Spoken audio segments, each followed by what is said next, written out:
Keys to the castle. This is basically where we're going to control the user access to the account, right? You can select many different levels, which I'm going to show you as far as editor, read only, but ultimately this is, who can actually log into the account. Where we're going to go that is again up in this tools menu, up in the top of the menu, and we're just going to go down to account access. Now, if you want to invite anybody, whether it be an agency, a friend, a new user, anything along those lines, let's say you've got a new customer, you've got to create an account for because they're not tech savvy, then you can basically, create the entire account, and this is how you would invite them, right? And you have three different settings in here, right? You've got users, you've got your managers, and you've got your security settings for them, right? You have a couple different settings in here where, two-step verification is kind of, I don't really use it a lot of times. Some people are a little bit more security conscious, I guess, than me sometimes. But the two-step verification is a valuable tool if you've got, maybe a higher risk industry, financial or something like that, where it's got valuable information. Allowed domains. Now, again, the two things that you're going to have to go up here, because these all have started to integrate together, right? So basically, Gmail is automatically accepted on this particular account, right? But let's say I need to add, collateral growth. .com as a Gmail, right? I can add that domain on there. Collateral visions as well. .com. Minimize this a little bit. Now you've got your save down here, right?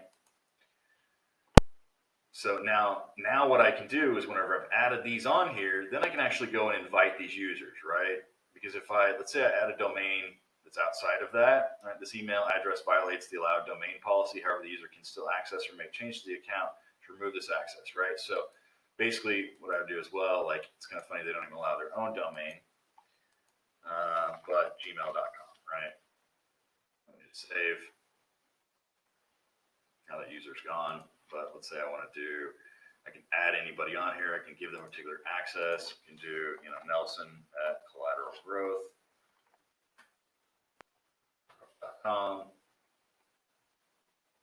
Send the invitation, it shows it up here, right? And then I actually have to go to my collateralgrowth.com email, and in order to accept that invite, I'll have an invite that'll say in there, right? Managers is the same way, right? You're going to have people that are going to they're going to ask to basically assign your account through CID. That's where this will be in here, and you just have to add them, accept or remove their access. Okay. So that's the user management, basically who has the keys to the castle. Again, you can always change or revoke their status as far as what it is, right? The authentication method, that's where that two-step versus the standard is. The access level, they'll have admin, it gives you a good rundown of what they'll receive. You also have read-only, they can only see reports, those kind of things. But this is who basically you're granting the keys to your castle, right? Who's going to be able to make any changes or read your reports, understand your data, that type of thing. So don't be mindful about who has access to this.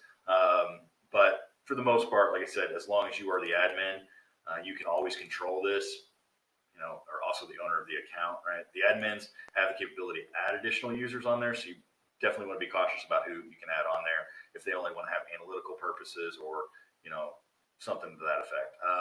So basically, that's how you basically grant people access to your castle.